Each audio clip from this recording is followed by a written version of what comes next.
Je me suis rendu compte qu'en fait, je m'étais toujours acceptée moi-même et que c'était les autres qui avaient des complexes pour moi. Il y a quelque chose qui revient très souvent dans notre vie. Quand on est tout petit, on ne s'en rend pas forcément compte. À l'adolescence, on se le prend en pleine figure et à l'âge adulte, en général, on apprend à faire avec. Si je vous dis beauté, ça vous parle sûrement. La société nous impose des normes, c'est évident. Et comme toutes les normes, elles excluent ou provoquent la souffrance. Pourtant, nous avons notre mot à dire. Je m'appelle Jasmine et avec Camille, on a demandé à quelques personnes qui ne se connaissent pas de venir nous parler beauté.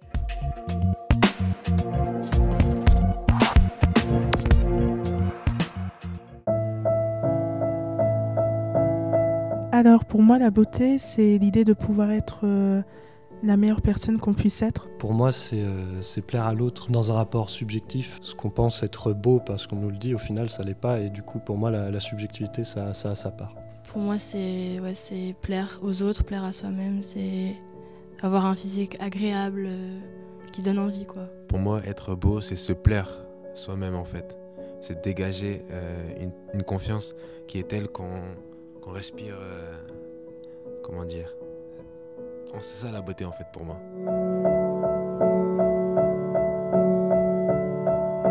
Inconsciemment on va pas se dire c'est comme ça que je vois mon modèle de femme, ou en tout cas mes critères de beauté, mais c'est à force qu'on répète et qu'on voit les mêmes images qu'on se dit bah en fait c'est sans doute ça. Personnellement je pense qu'en tant qu'homme on est relativement moins influencé dans le sens où un exemple banal, on n'a pas besoin de se maquiller. Quand on nous dit regardez, avec tel produit vous serez belle, regardez avec tel vêtement vous serez belle, forcément au bout d'un moment on y croit.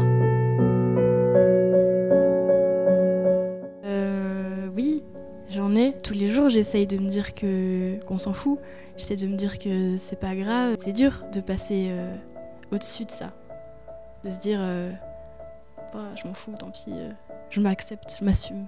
La beauté qu'on nous impose, elle n'existe pas. Je veux dire, la fille dans la pub avec le teint parfait, les yeux qui brillent et les cheveux propres, ça n'existe pas dans le métro. Tu vas pas croiser une fille comme ça. Sans la moindre prétention, j'ai aucun complexe dans la mesure où, comme je trouve que la beauté normée est moche, eh bien, ça me pose pas de problème d'être en dehors. Je définis en fait mes complexes plutôt comme des qualités en fait, parce que je pars du principe que c'est peut-être spirituel, mais je pense qu'elles m'ont été transmises par mes parents. J'ai les gènes de mes parents, du coup c'est plus comme des qualités en fait. Je vois pas de ce que j'aurais pu tirer de ma mère ou de mon père qui soit pas beau. Alors les normes de beauté, pour moi oui, ils génèrent tous les complexes inimaginables qu'on puisse avoir. J'ai eu un ras-le-bol complet de devoir ne pas m'accepter juste parce qu'on me disait que avoir un gros ventre comme le mien c'était pas possible. C'est à ce moment-là que je me suis rendu compte qu'en fait je m'étais toujours acceptée moi-même